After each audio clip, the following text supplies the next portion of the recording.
Hey, what's up guys, this is DarkArmedDuelist, and today I'm going to be doing an updated version of my Evilswarms. Now this deck was one of my favorites, and one of the first decks that I built when I got back into Yu-Gi-Oh! And I really enjoy this deck, and I am so excited that Steel Sworns got it, and Evilswarms, and they kind of tied it into both of them together, so maybe there'll be some crazy plays later, once we figure out a couple of different ways to play with Steel Sworns and Evilswarms. So without further ado, let's get straight on in the video, but don't forget to like, comment, and subscribe. Tell me what you think of the video down in the description, or down in the comments below, and check out my Patreon down in the description below. I will see you guys after the deck profile. So here we go. So first off, we're going to play 3 copies of Evilswarm Kirkion. Kirkion is extremely important for the deck because if you have 2 Evilswarms in the graveyard, you can activate its effect.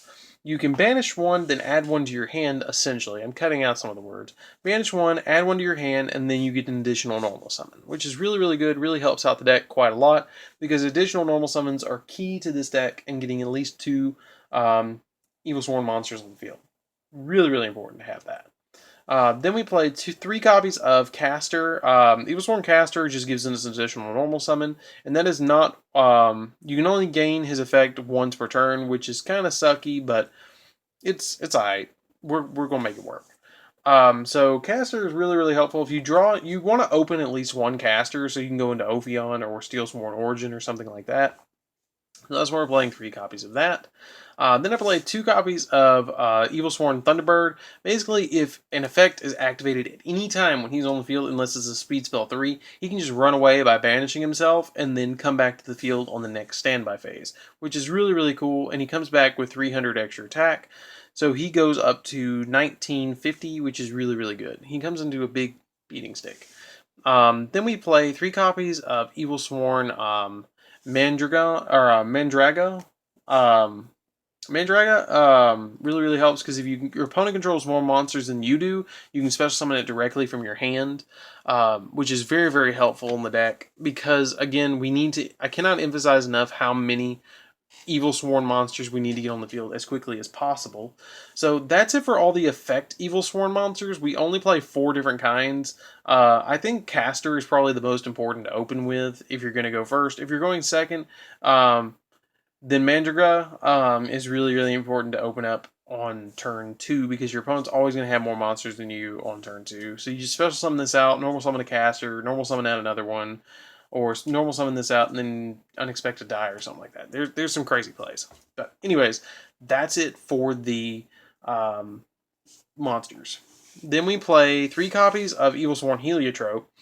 This is the normal monster deck because we're playing a Rescue Rabbit engine. Now I'm playing a little bit of a tech card in this deck. I don't know how you guys feel about it, but we'll see. I'm playing 3 copies of Megalosmasher X because it gives me access to go into the Dino XYZs as well with Dolka and Lagia, and Dolka and Lagia negate special summons, so it just gives me a couple of extra targets to play around with, and especially helps me out with Unexpected Die, giving me some extra targets for that. And Rescue Rabbit needs some more food. It just does. And speaking of Rescue Rabbit, we're playing 3 copies of Rescue Rabbit with this. Basically what Rescue Rabbit is that you can banish it, then target or special summon 2 level 4 or lower monsters from your deck, and then you get to banish them during the end phase. I'm really excited that Rescue Rabbit's at 3. It just makes this deck so much more fun. That's why I think you need to play a second engine in this deck for, Evilswarms. That's why I picked Megalosmasher, and plus Megalosmasher is a 2k beater, so you can just normal summon it if you draw it, and then whack your opponent with 2000. And plus it's a really big shark, and it looks cool. So that's it for the monsters. Let's get into the spells, guys. That is a lot of monsters. I think I'm playing 20 monsters, 21 right there. It's quite a lot. 20 monsters. But it's quite a lot, but it's plenty. You need them. I remember when Evilswarms only played like 15, something like that. It was a lot of bricky hands. So anyways, I'm playing 1 copy of Monster Reborn because it really, again, kind of helps you out to get some extra backup on the field so you can overlay and link into your Steelsworn Origin and your Evilsworn Ophion. 1 copy of Rhoda because it's like playing 4 copies of Caster with this.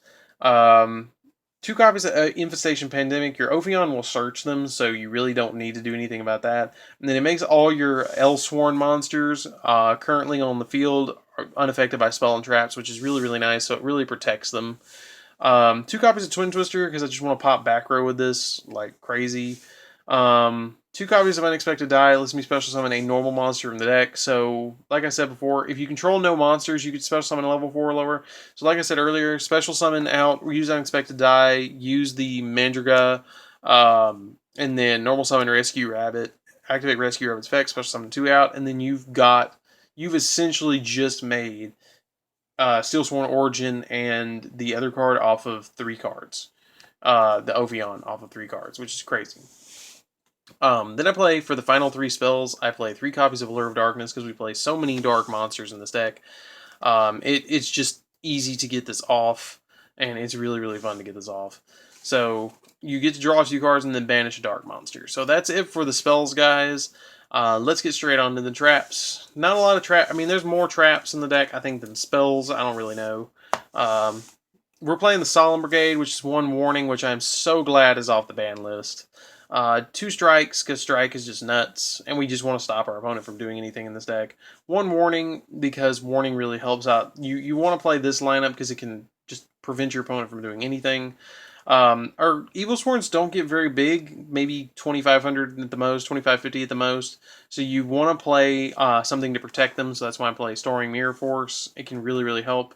Eradicator Epidemic Virus at 1, because again, they get up to 2,550, and if you get a dead Ophion on board and you activate this, it can really devastate your opponent very, very easily, and it just combos with Ophion so well. Cannot wait for Grinning Grave Virus. Oh my god, that card's going to be nuts. Infestation Infection is really, really good. It lets you, once per turn, shuffle a Evilswarm monster from your hand or face up from your side of the field into the deck, and then you get to add a different one. So it lets you kind of search out your casters. I wish it would have been a continuous spell, but it's not. Macrocosmos, because we don't really care about banishing stuff at all in this deck, and it hurts our opponent more than it hurts us. The only other thing that I actually considered throwing in here was a Dimensional Fissure. I just didn't really find the place for it. So I'm just playing the 1 macro as the really quick, oh hey, surprise, macro. So that's it for the main deck. Let's get into the extra deck. Now, the reason I kind of sped through that is because I kind of want to go over the new Steelsworn Origin card, and I'm playing 3 copies of it. I might be doing it a little overkill. You might only need 2, but I like playing 3. When this card is in the extra monster zone, if a monster would be special summoned from the extra deck to the main monster zone, it must be special summoned in a zone this card points to, which means they have to special summon it. You only get 1 zone, and they only get 1 zone besides their other zone. Also, when this card points to a monster, neither player can target it with card effects. Also, it cannot be destroyed by battle or by card effects, and then once per turn, when a monster's on the field is destroyed by battle or by card effect, you can special summon 1 level 4 or lower Evilswarm monster from your deck in defense position, up to the number of destroyed, which is crazy good. Just crazy good. This card is nuts. It really made Evilswarms. It made me want to play Evilswarms again. I'm really glad that they're doing this with a lot of the Link monsters that they're releasing. Like, it's bringing new life into all the old decks, and I hope that they continue this trend. I really, really do. Like, I'm hoping for a Blackwing Link monster so bad. But it really, really, really helps out the deck a lot to have this. So essentially, you make this with Ophion, and your opponent's like, oh, well, damn. When this card is XYZ summoned, you can target, no level 5 or higher monsters can be special summoned, which is really, really nice. And then once per turn, you can detach a card from this to add a Infestation card from your deck to your hand, that's Infestation Pandemic or the Infestation Infection. Also, it has to have a material on it to activate those effects, so keep that in mind. You need to keep at least 1 material off it. So you're going to get 1 search, and then you're going to have to keep 1 material. Then we play 1 copy of Evilsworn Bahamut. This lets you steal an opponent's monster by detaching a card from it, which is great. It's not that hard to do, really. It's just mind control, really. Then I play 1 copy of Evilswarm Dolka and 1 copy of Evilswarm, or not Evilswarm, they might as well be Evilswarm. It's Evilzar Dolka and Evilzar Lagia. During either player's turn with Dolka, it can negate a monster effect, and if you do destroy it, and then Lagia is like Solemn Warning. It just negates a summon altogether, or negates a spell and trap altogether, which is really, really, really nice. So this one negates monster effects, this one negates spell traps or summons, which is really, really, really good. Usually I go into Lagia, but I have the Dolka in case my opponent's doing a lot of crazy monster effects.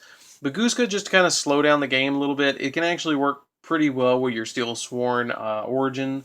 1 copy of Honor Arc. Honor Arc just kind of steals stuff. Tornado Dragon pops back row. Castiel spin stuff. And then I play the Utopia package, which is a number S39 Utopia Prime, Utopia, and then a Utopia the Lightning. So anyways, guys, this is DarkArmedDuelist. I really hope you enjoyed this deck profile. I am really excited to see what Evilswarms actually do. I would love to just see somebody carry this to locals and win. It'd be a lot of fun to do that. Or the meta turns into something where everybody's special summoning level 5 or higher monsters again, and Ophion just is like, hello, I'm back. But at the moment, I don't know if this deck is going to do a whole heck of a lot, but I could see it doing something, because Ophion is still a thing. And Ophion is like, nope, no level 5 or higher at all. None of it, not having it. Like, you make Ophion against Mech Knights, and it's over. I mean, they can't get past it. It's just so difficult to get past in Mech Knights. So, anyways, guys, this is DarkArmedDuelist. I hope you enjoyed this deck profile. I really enjoyed putting this deck together. It was a lot of fun to put this deck together. I'm really excited to see what this deck has to offer. Again, probably one of my top 10 favorite decks of all time. But anyways, guys, don't forget to like, comment, and subscribe. Tell me what you think about it down in the description below. Don't forget to check out my Patreon and join DarkArmedAlliance. And I will see you guys in the next video. Oh, and don't forget to check out in the community section, I actually put out there a while back about different deck profiles that you guys would like to see. So don't forget to check that out and tell me what you guys would like to see. And I'll see you guys in the next video. See you around, guys. DarkArmedDuelist out.